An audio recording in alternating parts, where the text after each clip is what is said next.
இன்றே டவுன்லோட் செய்து உங்கள் ஃபேவரட் ஷோக்களை என்ஜாய் பண்ணுங்க. தொண்ணு பேசிட்டு இருக்காதடா. இன்னில இருந்து ஆடி மாசம் முடியற வரைக்கும் இசை என் கூட தான் இருப்பா. இது ரூல்ஸ், அவ்வளவுதான். சொன்னீங்க ஆடி மாசம் முழுசும் இசை உங்க கூட ரூம்ல இருப்பாளா? அம்மா இதெல்லாம் ரொம்ப கொடுமைமா.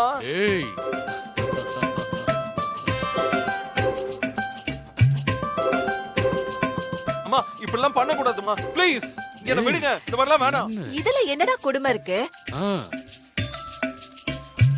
கல்யாணம் முடிச்சு மாப்பிளையும் பொண்ணையும் ஆடி மாசம் பிரிச்சு வைக்கிறது தான் வழக்கமே. இசைக்கு அம்மா அப்பா இருந்திருந்தா அவங்க வீட்டுக்கு அனுப்பி வச்சிருப்பேன். அவளுக்கு நாம தானே இருக்கோம். அதான் ஏன் கூடவே இருக்கட்டும்னு சொல்லதான் உன்னை நான் கூப்பிட்டேன். என்னம்மா இசை, நீ ஏன் ரூம்லயே இருந்துக்கோமா. விளையாடுறீங்கம்மா. இரு. அவ எவ்வளவு சீரியஸா சொல்லிட்டு இருக்கா, நீ என்னடா அவளை கிண்டல் பண்ணிக்கிட்டு இருக்க? அப்பா என்னப்பா சொன்னீங்க? என்ன பார்த்தா உங்களுக்கு கிண்டல் பண்ற மாதிரி அப்பா தெரியுது. என்னப்பா நீங்க புரியாம பேசிட்டு இருக்கீங்க? என் ஃபீலிங் உங்களுக்கு ஏதாவது புரியுதாப்பா? சொல்ல வரணும் கொஞ்சம். நீ ஏதோ போன்ல கப்பிள்ஸ் vlog பார்க்காத மாதிரியும், அதுல ஆடி மாசம் ஹஸ்பண்ட் அண்ட் வைஃப பிரிச்சு வைக்காதது உனக்கு தெரியாத மாதிரியும் சும்மா நடிக்காதன்னு. பலவி இங்க பாரு, நான் இப்ப இருக்கிற கோவத்துல உன்னையும் உன் போனையும் சேர்த்து உடைச்சிருவேன். ஜாகிரதை. அப்பா இன்னும் கொஞ்ச நாளைக்கு அண்ணன் கிட்ட கவனமா தான் இருக்கணும்.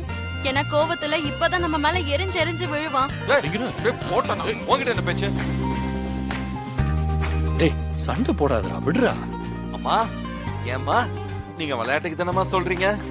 எதுக்குமா இந்த பழைய காலத்து விஷயத்தெல்லாம் ஃபாலோ பண்ணிக்கிட்டு? அதெல்லாம் வேண்டாமா. நீங்க ஒரு மாடர்ன் மதர்மா. ஆமாமா. இந்த சாஸ்திர சம்பிரதாயம் ரொம்ப முக்கியம்டா. அதை இன்னைக்கு வரைக்கும் சுபத்ரா சரியா ஃபாலோ பண்றாங்க. அது உனக்கு புரியுதா இல்லையா?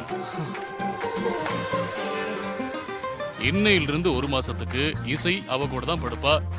நீ போ உன் ரூமுக்கு. அப்பா நீங்களுமா? அப்பா ஒரு மாசம்ப்பா, ஒரு மாசம். விஷால், இப்ப பேசாம ஒரு ரூமுக்கு போறியா இல்லையா? இசை ஒரு மாசம் என் கூட ரூம்ல படுத்துப்பா. அம்மா வேண்டாமா. இது அம்மாவோட ஆர்டர். நோ. ஸ்டீஜா கேக்குறதுக்கு இரிட்டேட்டா இருக்கு. ஸ்டீஜா எல்லாம் நம்ம தலை ஊத்து.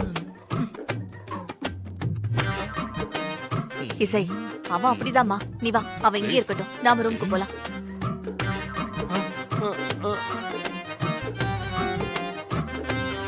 டேய் விஷால். டேய் தம்பி, என்னடா அப்படியே ஸ்டன் ஆயிட்ட?